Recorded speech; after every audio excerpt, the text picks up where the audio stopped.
Coba deh, pernah nggak sih kepikiran siapa sebetulnya diri kita ini? Maksudnya, kalau semua label, semua peran yang kita mainkan itu dilepas, siapa kita? Hari ini, kita bakal kupas tuntas salah satu jawaban paling radikal untuk pertanyaan itu. Konsep anatta dalam Buddhisme. Atau gagasan yang cukup mengejutkan tentang tanpa diri. Bayangin sejenak ya, lupakan nama Anda, pekerjaan Anda, bahkan semua kenangan Anda. Kalau semua itu kita buang, apa yang tersisa? Ini bukan pertanyaan iseng loh. Ini adalah pertanyaan yang benar-benar mengguncang fondasi dari apa yang selama ini kita sebut diri. Nah, dari pertanyaan fundamental itulah kita masuk ke inti bahasan kita, anatta. Konsep ini tuh bukan sekedar filosofi kuno yang usang, tapi lebih kayak sebuah undangan untuk kita jadi detektif.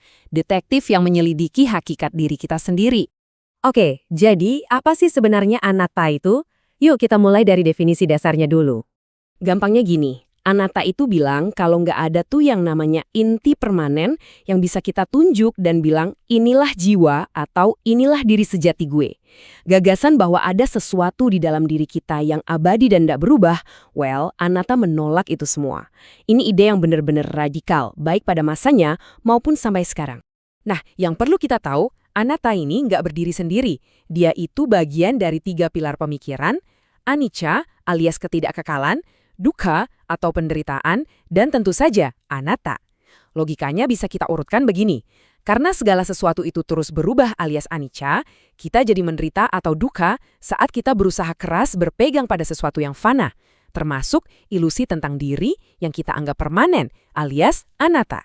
Jadi ketiganya ini satu paket, saling berhubungan. Terus, gimana cara para pemikir Buddhis zaman dulu membuktikan ide seradikal ini? Aliran yang paling tua, Theravada, punya pendekatan yang sangat analitis. Hampir kayak seorang ahli bedah psikologis yang membedah pikiran kita. Mereka pakai alat bedah konseptual yang namanya pancakanda atau 5 kelompok unsur. Anggap aja ini kayak 5 laci, di mana setiap aspek pengalaman kita dimasukkan ke laci-laci ini. Tujuannya untuk mencari di mana sih si diri ini sebenarnya sembunyi? Oke, ayo kita ikuti investigasi mereka. Kita bedah satu-satu. Apakah kamu itu tubuh fisikmu atau rupa? Kayaknya enggak deh, kan tubuh kita terus berubah. Oke, kalau gitu, apakah kamu adalah perasaanmu atau vedana? Perasaan kan datang dan pergi. Persepsimu atau sanna, itu juga berubah-ubah. Lalu gimana dengan pikiranmu, sangkara, atau bahkan kesadaran itu sendiri, vinona? Setelah memeriksa setiap laci, kesimpulan Theravada tuh jelas banget. Nggak ada diri permanen yang bisa ditemukan. Yang ada cuma proses yang terus-menerus mengalir. Dan semua ini bukan cuma latihan intelektual ya. Bagi Theravada, ini adalah kunci praktis untuk mengakhiri penderitaan. Dengan menyadari bahwa ego yang kita bela mati-matian itu sebenarnya cuma ilusi, kita bisa mulai melepaskan kemelekatan yang bikin kita sakit hati. Ujung-ujungnya, tujuannya adalah kebebasan sejati atau nibbana. Tapi ceritanya nggak berhenti di situ loh. Seiring berjalannya waktu, para pemikir lain mulai bertanya, kalau individu nggak punya diri yang permanen, gimana dengan segala sesuatu yang lain? Nah, aliran Mahayana mengambil ide ini dan membawanya ke level kosmis.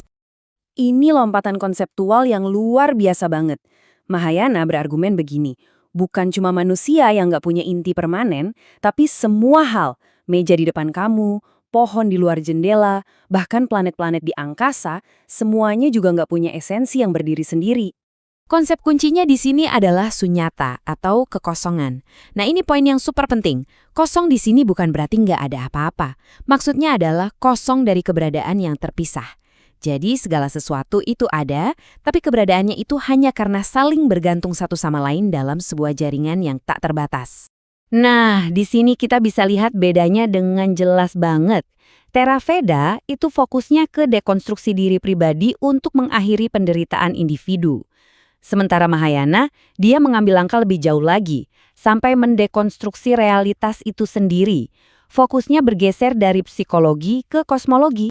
Jadi, kita udah punya analisis dan kita udah punya filosofi. Terus apa? Aliran Vajrayana menjawab, ya sekarang kita praktikkan. Mereka mengambil wawasan dari Mahayana dan menciptakan metode-metode untuk mengalaminya secara langsung. Ini bukan lagi soal memahami, tapi soal menjadi. Yap, kalau Theravada itu menganalisis dan Mahayana itu berfilsafat, maka Vajrayana itu bertindak. Tujuannya bukan lagi cuma sekedar tahu kalau diri itu ilusi, tapi untuk benar-benar merasakan kebenaran itu dalam setiap tarikan napas kita. Salah satu metode utamanya adalah Deity Yoga. Dalam praktik ini, seseorang secara sadar membongkar identitas ego mereka yang terbatas, lalu mengidentifikasi diri dengan kualitas-kualitas tercerahkan, seperti welas asih atau kebijaksanaan. Inilah anatta dalam tindakan, mengalami secara langsung bahwa sifat sejati kita itu bukanlah ego yang sempit, tapi potensi pencerahan yang gak ada batasnya. Analisis, filosofi, dan praktek. Kita sudah melihat 3 jalan yang kelihatannya beda. Sekarang, yuk kita coba mundur sedikit untuk melihat gimana ketiganya ini sebenarnya nyambung dalam satu gambaran besar. Jadi kita lihat 3 pendekatan unik di sini. Theravada dengan analisisnya untuk pembebasan individu, Mahayana dengan perluasan filosofisnya menuju kekosongan universal, dan Vajrayana dengan praktik transformatifnya untuk mengalami realitas ini secara langsung. 3 jalan yang berbeda, tapi semuanya mendaki gunung yang sama. Dan inilah benang merahnya. Gak peduli apapun metode atau cakupannya, semua aliran ini setuju pada satu hal. Ilusi tentang adanya diri yang terpisah dan kekal adalah akar dari segala penderitaan kita. Jadi, membongkar ilusi ini adalah kunci menuju kebebasan. Jadi, apa artinya semua ini buat kita? Anatta mungkin kedengarannya pesimis ya, seolah-olah kita ini nggak ada. Tapi sebenarnya, ini adalah pesan yang paling membebaskan. Dengan melepaskan genggaman kita yang erat pada diri yang kaku dan terbatas, kita justru membuka pintu menuju kebebasan sejati, welas asih, dan kebijaksanaan.